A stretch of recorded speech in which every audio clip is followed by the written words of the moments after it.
ఒక పాప ఉంది, చదువుకుంటుంది.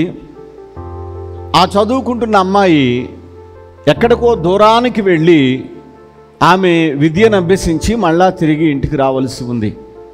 ఇప్పుడు ఆయన తన బిడ్డ నిమిత్తమై కారు పంపి, ఒక మనిషిని పంపి అక్కడ దిగబెట్టి మళ్ళా అయిన తర్వాత తీసుకుని వచ్చి చేసేది మాత్రమే కనబడుతుంది. కానీ ఆమెకు వస్త్రములు, ఆమెకు ఆహారము, ఆమె తలకు నూనె, ఆమె కాళ్లకు చెప్పులు, ఆమె కడుపుకు తిండి, ఇవన్నీ కూడా ఆ తండ్రి ప్రొవైడ్ చేస్తూ ఉన్నాడు, అంటే సమకూర్చి పెడుతున్నాడు. అంటే గమనించాల్సింది ఏమిటయ్యా ఇక్కడ అంటే, భూమి మీద ఉన్న ఒక మానవుడు తన కడుపున పుట్టిన ఒక బిడ్డకి ఇంత శ్రద్ధ తీసుకుంటున్నట్లుగా మనం చూస్తున్న ఈ సంగతులను బట్టి ప్రభు ఏమంటున్నాడు తెలుసా? మీరు చెడ్డవాళ్ళు అయినప్పటికీ మీ పిల్లలకు మంచి ఈవులను ఇయ్యనెరిగి ఉన్నారు. మీ పిల్లలు మాట వినకపోతే ఒక్కొక్కసారి కొడతారు మీరు. నేనేనాడు మిమ్మల్ని కొట్టలా. మరి నేను మీ పట్ల ఎలాంటి శ్రద్ధ కలిగి ఉన్నాను? ఇదిగో, ఒక కడుపున పుట్టిన బిడ్డ పట్ల తండ్రి ఏ శ్రద్ధ కలిగి ఉంటాడో, అభిషేకం పొందే వాళ్ళ జీవితంలో కూడా దేవుడు అదే శ్రద్ధ కలిగి ఉంటాడు. పరిశుద్ధాత్మ అభిషేక అంజూర పండుగ జరుగు స్థలముల వివరములు. విజయవాడలో డిసెంబర్ 1వ తేదీ సోమవారం ఉదయం 8 గంటల నుండి జరుగును.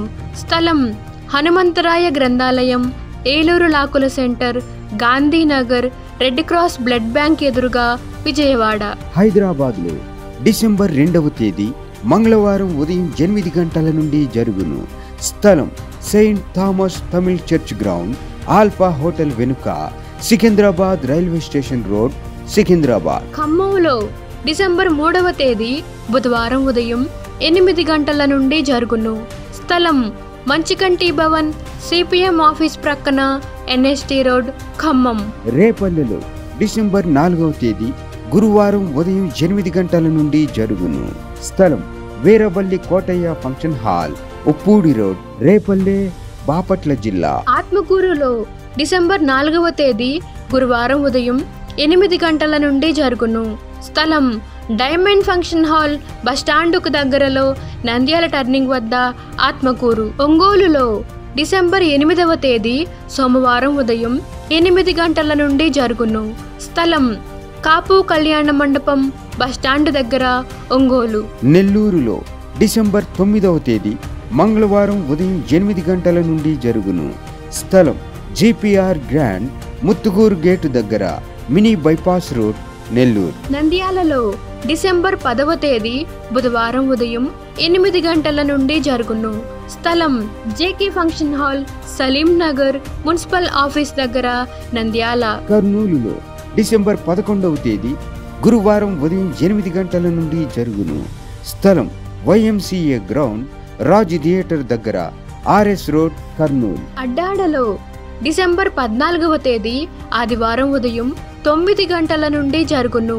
స్థలం సిలువ మిషన్ స్వస్థతశాల, గుడివాడ పామర్రు మధ్యలో, అడ్డాడ. తాడేపల్లిగూడెంలో డిసెంబర్ 15వ తేదీ సోమవారం ఉదయం 8 గంటల నుండి జరుగును. స్థలం Renuka function hall, flyover bridge ఎదురుగా, కొండయ్య చెరువు రోడ్, కడగట్ల, తాడేపల్లిగూడెం. మాచెర్లలో డిసెంబర్ 16వ తేదీ మంగళవారం ఉదయం 8 గంటల నుండి జరుగును. స్థలం మానుకొండ కళ్యాణ మండపం, మున్సిపల్ ఆఫీస్ దగ్గర, మాచెర్ల, పల్నాడు జిల్లా. వైజాగ్లో డిసెంబర్ 16వ తేదీ మంగళవారం ఉదయం 8 గంటల నుండి జరుగును. స్థలం సుబ్బలక్ష్మి కళ్యాణ మండపం, శ్రీకన్య థియేటర్ ఎదురుగా, railway new colony, Subbalakshmi Nagar. కాకినాడలో డిసెంబర్ 17వ తేదీ బుధవారం ఉదయం 8 గంటల నుండి జరుగును.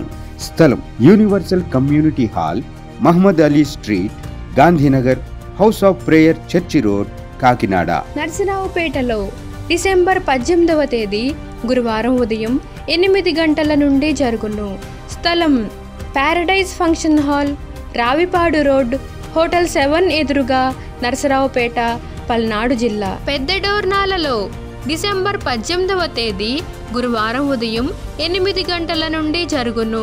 స్థలం కల్వరి స్వస్థతశాల, పోస్టాఫీస్ వెనుక, కర్నూలు రోడ్, పెద్ద డోర్నాల. పాలకొల్లులో డిసెంబర్ 18వ తేదీ గురువారం ఉదయం 8 గంటల నుండి జరుగును. స్థలం kirana merchant association building, bus stand వెనుక road, Srinivasa deluxe road, Palakollu. వినుకొండలో డిసెంబర్ 20వ తేదీ శనివారం ఉదయం 8 గంటల నుండి జరుగును. స్థలం గంగినేని గార్డెన్స్, నరసరావుపేట రోడ్, పల్నాడు జిల్లా. గుంటూరులో డిసెంబర్ 21వ తేదీ ఆదివారం మధ్యాహ్నం 3 గంటల నుండి జరుగును. స్థలం LEM high school ground, large centre, Brodipet, Guntur. రాజమండ్రిలో డిసెంబర్ 22వ తేదీ సోమవారం ఉదయం 8 గంటల నుండి జరుగును.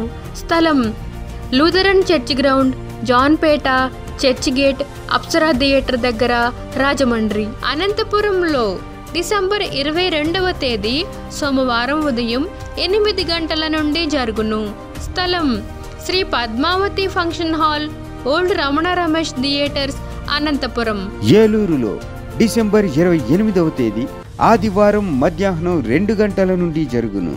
స్థలం Subhalekha convention, Chintalapudi road, Kandrikagudem centre, Eluru. సహోదరి పేరు కర్రా బుజ్జి గారు. వీరు కోనేటి వాల్యూ నుంచి రావడం జరిగింది. వీళ్ళ యొక్క మనవరాలు సెకండ్ ఇయర్ ఇంటర్ చదువుతున్నటువంటి ఆ బిడ్డ క్షణికావేశానికి గురి అయి ఆత్మహత్య చేసుకోవడం కోసం ఏదో మందు తీసేసుకోవడం జరిగింది అనమాట. ప్రాణవాయువు ఎక్కిస్తూ ఆమెను ఐసీయూలో మరి మంచం మీద, చావు పడక మీద ఆ బిడ్డ ఉన్నది. అట్లాంటి పరిస్థితుల్లో ఈ సహోదరి దైవజనులు క్రీస్తు రాయబారి గారి చేత ప్రార్థన చేయించుకుని తైలం పట్టుకుని వెళ్ళి, అతి కష్టం మీద, మామూలుగా అయితే ఆ యొక్క రూమ్లోనికి ఎవరిని కూడా అటెండెన్స్ రానివ్వరు, అయితే వెళ్ళి తైలం రాసి నా మనవరాలను స్వస్థపరచునైనా ఈ బిడ్డ బాగవ్వాలి, ప్రాణాపాయం తప్పించబడి ఆరోగ్యంగా క్షేమంగా తిరిగి లేచి అందరిలాగా సంతోషంగా జీవించాలనని చెప్పేసి తన మనవరాల విషయమై దేవునికి అప్పగించుకుని తైలం సిలువ గుర్తు వేసి ఒంటికి ప్రేయర్లు అప్లై చేశారు. దేవుని దయలో అద్భుత రీతిగా ఆ బిడ్డ ప్రాణాపాయం తప్పించబడింది. ఇప్పుడు పూర్తి ఆరోగ్యంగా క్షేమంగా లేచి ఆరోగ్యంగా తిరుగుతూ ఉంది, మంచిగా చదువుకుంటూ ఉంది. చప్పట్లు గట్టిగా కొట్టి దేవుని స్తుతిద్దాం.